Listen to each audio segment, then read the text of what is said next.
Chapter 6, Kerfuffle Down in Round Brook. Like a bulldozer, Kenny shoved his toys and books under his bed. His mom had told him to clean his room and drop off his dirty clothes before leaving for the day. The boy ran to the laundry room, leaving a trail of shirts and socks, and dumped his clothes in the hamper. All he could think about was speaking to George about Graham. Just after breakfast, Kenny found himself back in the center of town. This time, however, it seemed like there were even more people milling about, and certainly quite a few who were not local. It was difficult for the boy to even navigate his bicycle down the street, so he hopped off and walked through the throng, worried about what had brought them all out. It didn't take long for him to find that his suspicions were correct. There, on the corner of Main Street, Old Pop's Possum was describing his encounter with Graham. "It was as big as that building," he said, pointing to the Round Brook Inn. The crowd oohed. "With glowing, fiendish eyes and teeth like blood-dripping daggers. I am sure it had killed and was washing the gory evidence away. I barely escaped with my life," he continued. The crowd awed. Kenny bent his head low as he passed so that no one, especially Old Pops, would see him.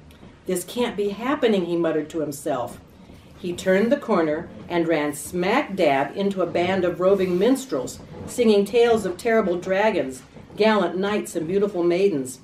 As they moved gracefully past him, they were followed by a large pack of children with wooden play swords battling each other, yelling, "I slay you, dragon, I slay you."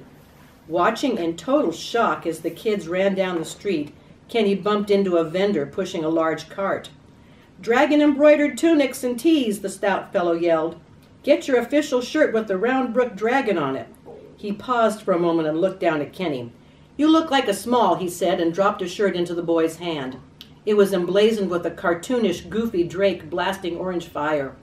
Kenny's eyes went wide. He threw the shirt to the ground and got back on his bike.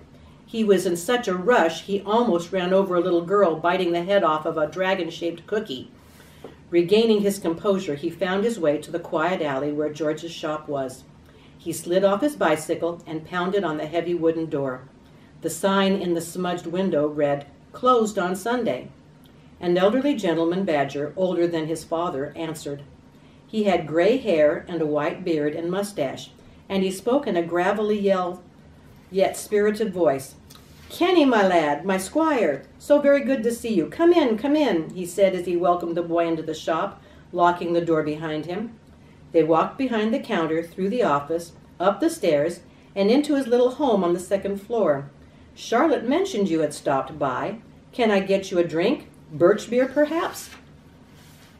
Sure," Kenny replied as he sat down in the study next to their ongoing chess game. The old fellow had taught the boy chess years ago, and from that day on, there was always a game going.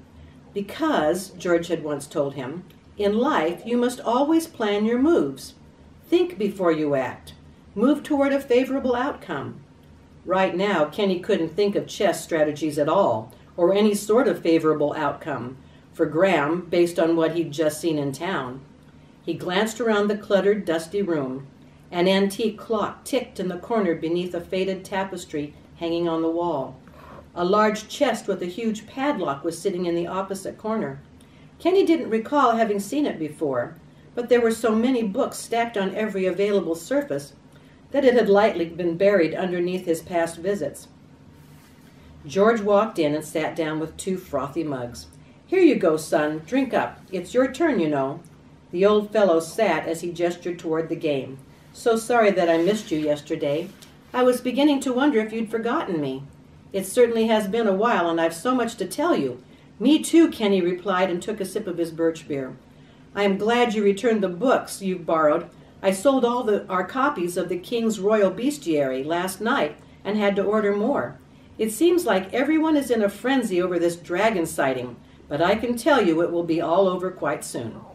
At this statement, Kenny's Riverstone stomachache returned, but he had to remain calm and carefully explain to the old-timer about Graham. If anyone could help his friend out of this mess, it would be George. He made his move on the chessboard. "Rook takes pawn." "Bold move," the codger exclaimed, and moved his knight forward. "So there's this exciting news I want to tell you about. Can I tell you first? Rook takes bishop." "Of course, lad. Spit it out." Kenny took a sip from his mug. I made a new friend.